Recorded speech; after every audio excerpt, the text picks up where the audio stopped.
بسم الله الرحمن الرحيم. وعن عبد الله بن عمرو رضي الله عنهما قال سمعت رسول الله صلى الله عليه وسلم يقول إن الله خلق خلقه في ظلمة فألقى عليهم من نوره فمن أصابه من ذلك النور اهتدى ومن أخطأه ضل فلذلك أقول جف القلم على علم الله رواہ احمد والترمذی. بہت ہی اہم روایت ہے، اللہ اس کی صحیح فہم اور سمجھ نصیب فرمائے. حضرت عبداللہ ابن عمرو رضی اللہ تعالی عنہما فرماتے کہ میں نے رسول اکرم صلی اللہ علیہ وآلہ وسلم کی زبان فیض ترجمان سے یہ بات سنی. آپ ارشاد فرما رہے ہیں ان اللہ خلق خلقہ فی ظلمت. یہ سب کشاف الحقائق ہیں، یہ حقیقتیں ہیں جو کوئی اور بیان نہیں کر سکتا جب تک کہ اللہ تعالیٰ کی طرف سے نبی بیان نہ کرے. اس لیے پہلے یہ بات سمجھ لیجئے کہ ابھی جس عالم میں ہم زندگی گزار رہے ہیں وہ ہے عالم دنیا، اور دنیا میں عالم بہت سارے ہیں. الحمدللہ رب العالمین جمع ہے، بہت سارے عالم ہے، اس کو عوالم بھی کہتے ہیں. ایک عالم ہے عالم دنیا، اس کے بعد ایک عالم آئے گا عالم برزخ، اس کے بعد ایک عالم آئے گا عالم آخرت، اس کے علاوہ ایک عالم ہے عالم ارواح. سمجھے؟ تو مختلف عالم ہے، اور اس کے علاوہ بھی بہت سارے عوالم ہیں جن میں سے بہت سو کے نام بھی ہمیں معلوم نہیں اور وہاں کیا ہوتا ہے وہ بھی معلوم نہیں. لیکن بہرحال وہ سارے عالم ہے، اور انسان کا تعلق تمام عالم سے ہوتا ہے. دنیا میں تو ہم ابھی آئے، یعنی ابھی مطلب جس کا جو بھی ڈیٹ آف برتھ ہے اس دن آیا ہو. اس سے پہلے وہ کہاں تھا؟ عالم ارواح میں. کل حدیث آئی تھی عہد الست والی. اللہ تعالیٰ نے حضرت آدم کو جس وقت پیدا کیا اسی وقت تمام ارواح پیدا فرما دی. میں بھی تم بھی جتنے قیامت تک آنے والے ہیں سب کی روحیں تو پہلے سے پیدا ہو چکی ہے. تو دنیا میں آنے تک وہ کہاں رہتی ہے؟ عالم ارواح میں. دنیا سے جب جاتے ہیں یعنی موت ہو جاتی ہے تو پھر یہ روح کہاں چلی جاتی ہے؟ وہیں عالم ارواح میں چلی جاتی ہے. تو اصل چیز تو انسان کی روح ہے، جسم تو صرف اس کے لیے ایک پنجرہ ہے. سمجھ گئے؟ جسم سواری ہے اور روح اس کا سوار ہے. سوار کے بغیر سواری کا کوئی کام نہیں. اس لیے جب روح نکل جاتی ہے تو جسم تو ویسا ہی رہتا ہے نا. ارے آدمی کا جب انتقال ہوتا ہے تو کیا بولتے ہیں؟ روح قبض ہو گئی، ان کی روح نکل گئی. تو جسم تو یہی ہے نا. لیکن اب یہ جسم بے جان ہو گیا، اس میں حرکت ختم ہو گئی. تو اب اس جسم کو زمین کے اوپر نہیں رہنے دیتے بلکہ زمین کے نیچے دفن کر دیتے. سمجھ گئے؟ تو معلوم ہوا اصل کیا تھا؟ روح تھی. اس روح کے لیے اللہ نے مستقر اور ٹھہرنے کی جگہ کس کو بنایا؟ انسان کے جسم کو. تو اصل احکام روح پر لگتے ہیں اور جسم پر اس کا ظہور ہوتا رہتا ہے. بات سمجھ میں آ گئی؟ روح جیسے ہوگی ویسے ہی اس کا جسم عمل کرے گا. اچھے لوگوں کی روح کے جسم اچھے اعمال کرتے ہیں، بری روح والوں کے جسم برے اعمال کرتے ہیں. بات سمجھ میں آ گئی؟ ایک عالم کون سا ہے؟ عالم ارواح. تو اللہ تعالیٰ نے اپنی مخلوق کو پیدا فرمایا. ان اللہ خلق خلقہ، اللہ نے اپنی مخلوق کو پیدا فرمایا. خلق سے مراد یعنی عام لفظ بولا گیا ہے اور خاص مراد لیا گیا. خلق میں تو سب آ گئے، انسان بھی، جنات بھی، فرشتے بھی، درندے چرندے پرندے سب آ گئے. لیکن یہاں سب مراد نہیں ہے، بلکہ جو مکلف مخلوق ہے یعنی انسان و جنات، یہی دو مکلف ہے نا احکام کے. فرشتے بھی مکلف نہیں ہے، ان کو تو جو کام کا ہے ان کو کرنا ہی ہے. انسان کو مکلف بنایا، جنات کو. وما خلقت الجن والانس الا لیعبدون. یہ جنات و انسان کی تخلیق کا مقصد عبادت ہے. تو خلق خلقہ سے مراد بین یعنی حاشیے میں الثقلین من الجن والانس لا الملائکہ. اللہ نے اپنی مخلوق یعنی جناتوں اور انسانوں کو پیدا کیا. باقی سب کو ہی پیدا کیا، لیکن آگے جو بات ہے کیسے کہاں پیدا کیا؟ فی ظلمت، اندھیرے میں. وہ یہ کیسا اندھیرا ہے بھائی؟ فی ظلمت جار مجرور ہے، اس کا ایک متعلق معذوف ہے. ان اللہ خلق خلقہ کائنین فی ظلمت. اللہ نے اپنی مخلوق کو یعنی جناتوں کو، انسانوں کو، مجھے تجھے سب کو پیدا کیا اس حال میں کہ وہ ایک اندھیرے میں تھے. یہ کون سا اندھیرا؟ رات کا نہیں. فی ظلمت نفس، نفس کے اندھیرے میں. دنیا میں اندھیرے بھی بہت سارے ہیں، ظلمات.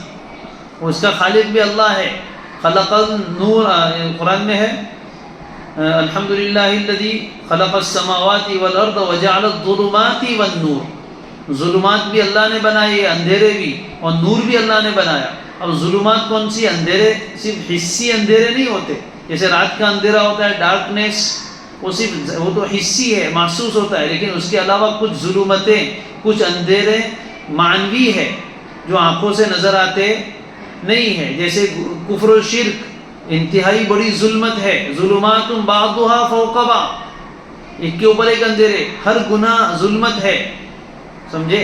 اور دل میں اس کا ظہور ہوتا ہے، کلا بل ران علی قلوبہم، دل کے اوپر ایک ران اور رین آ جاتا ہے، ظلمت، اسی کو قساوت قلب کہتے ہیں، بسا اوقات اسی کو موت قلب سے تعبیر کر لیا جاتا ہے، سمجھ گئے؟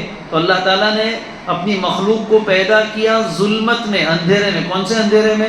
نفس کے اندھیروں میں، اس لیے کہ انسان کے نفس کی جبلت کیا ہے، فطری اس کی صفت کیا ہے کہ اس میں شہوات بھر دی گئی ہے، المجبولۃ بالشہوات الردیئہ، جس نفس کی جبلت میں، اس کی طبیعت میں یہ بات ہے کہ وہ شہوتوں کی طرف، گناہوں کی طرف، سوء اور برائی کی طرف جاتا ہے، تو ہر گناہ اندھیرا ہے، تو نفس کے اندھیروں میں اس کو پیدا کیا، سمجھ گئے؟ یعنی جب بھی انسان کی روح بنی تو وہ کہاں تھی؟ نفس کے اندھیروں میں گری ہوئی تھی، اور اندھیرے میں آدمی کو صحیح راستہ دکھائی دیتا نہیں ہے۔ پھر اللہ نے کیا کیا؟ فَأَلْقَى عَلَيْهِم مِّن نُورِهِ، پھر اللہ نے ان کے اوپر اپنے نور کو القاء فرمایا، نور ڈالا، القا یلقی القان، پھر اللہ نے ان لوگوں پر اپنا نور ڈالا، وجعل الظلمات والنور، اندھیرے بھی بنایا اور نور بھی بنایا۔ تو جو اللہ کا نور ہے وہ اللہ تعالیٰ نے اپنی مخلوق کے اوپر القاء فرمایا، ڈالا، عالم ارواح میں بھی۔ فمن اصابہ من ذلک النور اہتدی، اب اللہ نے جب نورانیت اپنی ڈالی ساری مخلوق کے اوپر، تو جس کسی کو اس نور میں سے کچھ حصہ ملا وہ تو ہدایت یافتہ ہوا۔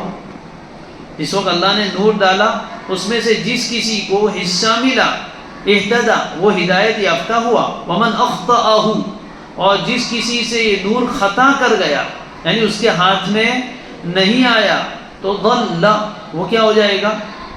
گمراہ ہو جائے گا۔ اسی وقت عالم ارواح میں جب اللہ نے اپنا نور القاء فرمایا تھا تو جن روحوں کو اللہ کے اس نور میں سے حصہ ملا تھا وہ لوگ دنیا میں آنے کے بعد بھی ہدایت یافتہ ہوں گے، یعنی اس نور کی روشنی میں صحیح راستے پر، جنت کے راستے پر چلیں گے۔ اور جن لوگوں کو اللہ نے اپنے نور کا جب القاء کیا تو اس میں سے حصہ نہیں ملا تو وہ لوگ ضل، دنیا میں آ کر بھی نفس کے اندھیروں میں ہی گھرے رہیں گے، انہیں صحیح راستہ نظر نہیں آئے گا، وہ بھٹکیں گے۔ فَلِذَلِكَ، یہ تو عالم ارواح میں ہو چکا، اب دنیا میں اس کا ظہور ہوتا ہے۔